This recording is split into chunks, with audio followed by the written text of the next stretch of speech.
O programa Argumento vem realizando uma série de entrevistas intituladas Horizontes para 2015. Trata-se de uma análise da conjuntura política feita pelos senadores. Como fica o país, como ficam as relações entre situação, oposição, o Congresso Nacional, Poder Executivo, depois do processo eleitoral de 2014. E nessa edição você é nosso convidado para ouvir a opinião do senador Antônio Aureliano. Senador, muito obrigada pela sua presença aqui no nosso programa.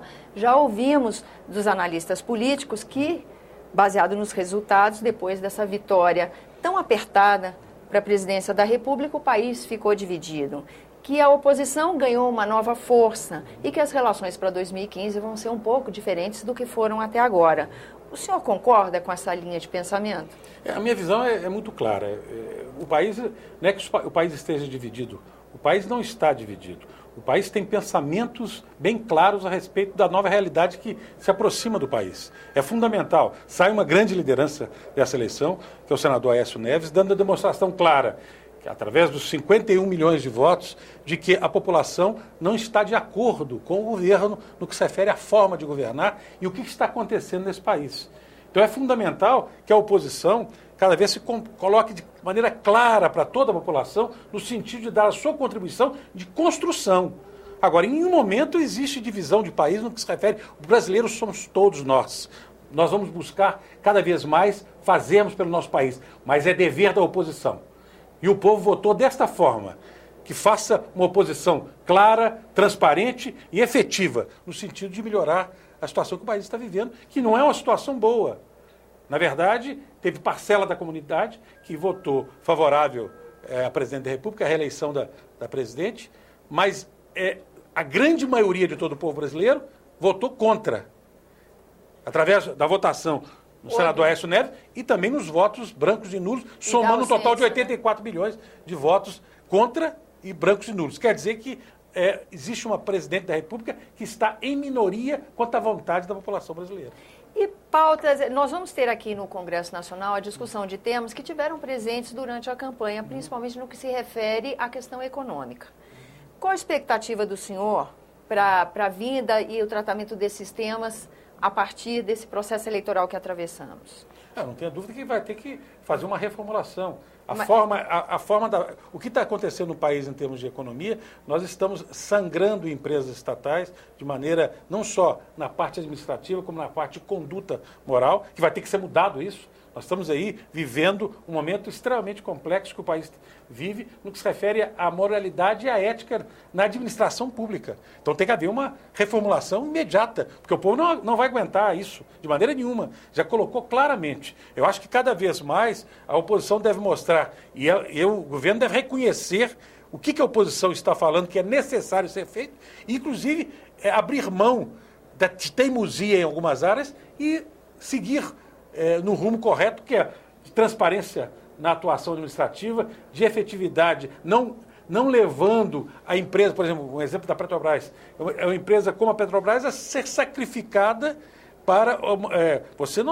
nós temos que respeitar a meta e nós temos que manter uma inflação baixa, mas nós temos que manter uma inflação baixa dentro de uma estrutura macroeconômica da economia e respeitando oferta e demanda e criando mecanismos de produção que viabilizem uma oferta de produtos que não leve a uma pressão inflacionária. Mas você não pode canalizar isso tudo dentro de uma empresa e canalizando e atrapalhando uma estrutura de uma empresa estatal como a Petrobras, no sentido de ela ser o grande subsídio para viabilizar que a inflação não suba. E em relação à Petrobras, que o senhor fala, as investigações com relação à administração da empresa continuam. Continua? De alguma forma, a expectativa do senhor é que isso acaba interferindo nas relações e no trabalho do Congresso Nacional, por exemplo? Não, eu diria o seguinte, que interfere, porque nós estamos aí com uma CPI prorrogada até final de dezembro, antes do Natal, e é claro que nós não podemos passar de um mandato para outro, uma mesma CPI. Vai se concluir uma CPI, eu tenho certeza que essa CPI vai concluir de maneira bastante clara, explicitando para a sociedade tudo o que aconteceu. É importante deixar isso claro. Essa CPI foi clara e importante. E se em determinado momento não se esclareceu mais, é porque, em função exatamente da operância e da forma adequada que se faz a delação premiada, porque a delação premiada não permite realmente, em termos objetivos, que... Há um sigilo, há um né? sigilo. Então, na verdade, a CPMI, ela andou bastante. Agora, acredito que nós vamos chegar a uma conclusão esclarecedora. Já esclareceu muito, mas eu acredito que vai esclarecer na amplitude até onde foi essa atuação partidária no sentido de desvio de recursos da Petrobras. Nós vamos ter nessa semana a previsão de uma pauta muito controversa, né? Que divide opiniões. Por exemplo, um assunto que tem sido postergado é a questão do índice de dívidas dos estados. Qual a expectativa do senhor vai ser um embate em plenário? Isso vai polarizar situação e oposição? Como é que o senhor vê o encaminhamento de matérias como essa, que já vão tocando em assuntos econômicos? No caso específico da renegociação, da reestruturação do perfil das dívidas dos estados, eu vejo que é uma votação clara. Eu diria que tanto o legislativo como um todo, como o próprio executivo, ele está de acordo com a necessidade que nós precisamos. Os estados não podem mais ficar se degladiando em termos de disputa no que se refere à parte tributária. E não só na parte tributária, concomitantemente aos níveis de percentuais de juros no seu endividamento. Então tem que melhorar a dívida, o perfil da dívida de todos os estados do país. E isso é uma visão clara. A própria União já está conscientizada disso. Então eu acho que essa matéria especificamente vai ser uma matéria consensual. Mesmo depois de ter sido postergada, porque ela já foi acordada e adiada mais de uma vez, né? Não, já é a terceira, inclusive. Mas na verdade já temos o suficiente discussão para que nós cheguemos a um consenso, mesmo porque é de extrema importância para cada um dos estados ter o perfil da sua dívida de uma outra maneira que viabilize a condição dos estados a ter um desenvolvimento mais sadio e a competitividade entre os estados seja também mais sadia no sentido de indústrias e no sentido de incentivo à implantação de indústrias e na parte do parque tecnológico também. Reforma política, o senhor acha que acontece nesses horizontes de 2015? O senhor acha possível? Vai caber uma reforma política? Eu diria o seguinte, o tema vai ser um tema que vai ser debatido claramente e é fundamental que assim o seja. Mas é evidente que o que não se pode, é muito difícil se mudar no Congresso, você ter deputados e senadores eleitos para o próximo mandato.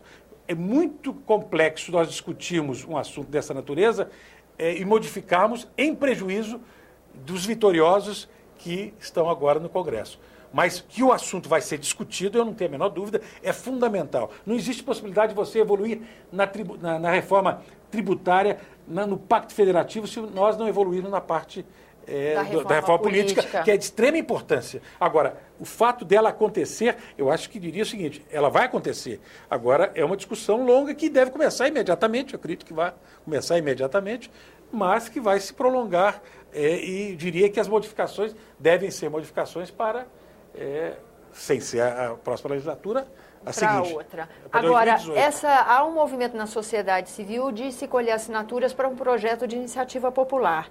Essa é a força que falta para que o Congresso consiga dar continuidade a um tema como esse? Que também é recorrente, né, senador? Na verdade, eu concordo com você. O fato é o seguinte, cada vez mais que a sociedade participar, inclusive é uma coisa clara, eu acho que a sociedade é constitucional, a participação direta também é constitucional. Agora, evidentemente, o que deve ser feito é uma participação direta de cada cidadão brasileiro, é de extrema importância, mas sempre em sintonia com o Congresso Nacional. Porque a democracia ela só consegue se manter adequadamente no sentido de cumprir o seu papel se existir respeito entre a opinião direta e o Congresso Nacional. Porque se em qualquer momento a sociedade suplantar e passar por cima do Congresso, perde o significado da própria democracia. Então, eu acho que é fundamental, é importante que se tenha assinaturas no sentido que haja reforma política, isso é importante, fortalece. Mas é necessário, o Congresso Nacional tem consciência de que ele realmente tem que cumprir o seu dever no sentido de discutir e aprovar uma nova reforma. Senador, muito obrigada pela sua presença aqui no nosso programa. Eu que agradeço, é um prazer sempre imenso estar aqui discutindo temas tão importantes para o desenvolvimento da sociedade brasileira. Muito obrigado. Para nós também, senador, e a você que nos acompanha, agradeço a atenção. Esse é o programa Argumento, eu sou Tânia Horman e você pode participar do nosso trabalho enviando sugestões e críticas para o endereço eletrônico e número de telefone que estão disponíveis aí na sua tela. Até a próxima.